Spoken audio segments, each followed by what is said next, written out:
Supreme appellate court Gilgit Baltistan के फैसले की रोशनी में हल्का GBA 17 दियामर 3 के 8 पोलिंग स्टेशन पर 12 जुलाई 2026 को होने वाले री पोल के बाद इलेक्शन कमीशन गिलगित बल्तिस्तान ने हतमी नताइज का नोटिफिकेशन जारी कर दिया है। Election commission secretariat Gilgit Baltistan की जानिब से जारी नोटिफिकेशन के मुताबिक रिटर्निंग ऑफिसर की तरफ से फॉर्म 49 में जमा कराए गए यकजा नताइज की बुनियाद पर पाकिस्तान पीपल्स पार्टी पार्लियामेंटेरियंस के उम्मीदवार मोहम्मद नसीम वल्द वासिल खान को हल्का GBA 17 दियामर 3 से गिलगित बल्तिस्तान असेंबली का कामयाब उम्मीदवार करार दे दिया गया है।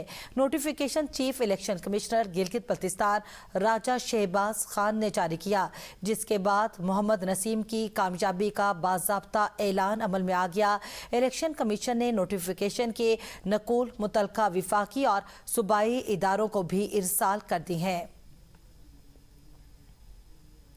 अहम खबर है, गिलगित बल्तिस्तान से पाकिस्तान पीपल्स पार्टी के उम्मीदवार मोहम्मद नसीब कामयाब करार, नोटिफिकेशन जारी कर दिया गया। गिलगित बल्तिस्तान के हल्का दियामर 3 से रीपोलिंग के हतमी नताइज का ऐलान, पाकिस्तान पीपल्स पार्टी के उम्मीदवार मोहम्मद नसीब कामयाब करार, नोटिफिकेशन जारी कर दिया गया है। Supreme appellate court Gilgit Baltistan के फैसले की रोशनी में हल्का GBA 17 दियामर 3 के 8 पोलिंग स्टेशन पर 12 जुलाई 2026 को होने वाले रीपोलिंग के बाद इलेक्शन कमीशन गिलगित बल्तिस्तान ने हतमी नताइज का नोटिफिकेशन जारी कर दिया है। इसी हवाले से मजीद तफसीलात जान लेते हैं नुमाइंदा ABN न्यूज़ किरण कासिम से। किरण, इस हवाले से आगाह कीजिएगा।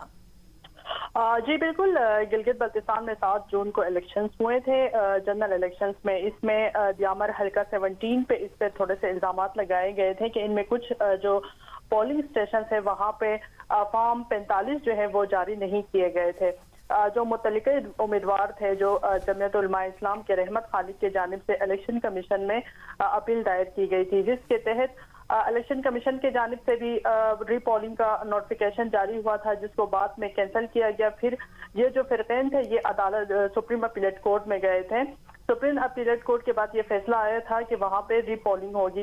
तो कल इतवार के रोज दियामन में रीपोलिंग हुई। वहाँ पे 8 जो पोलिंग स्टेशन थे वहाँ पे रीपोलिंग होने के बाद जो पाकिस्तान पीपल्स पार्टी के जो उम्मीदवार है मोहम्मद नसीम खान भारी अक्सरियत से वहाँ जीत चुके हैं, और जो जमीयत उलमा इस्लाम के जो कैंडिडेट थे रहमत खालिद दूसरे नंबर पर रहे। और इसी तरह आज इलेक्शन कमीशन के जानिब से भी जो पाकिस्तान पीपल्स पार्टी के उम्मीदवार हैं मोहम्मद नसीम खान के हक में जो है आज उन्होंने नोटिफिकेशन भी जारी की है। और आज असेंबली के इजलास में दिल पजीर खान जो पाकिस्तान इस्तेहकाम के हमायत याफ्ता उम्मीदवार हैं, और आज नसीम खान भी अपने ओहदे का हल्फ आज लेंगे। बहुत शुक्रिया अपडेट करने के लिए।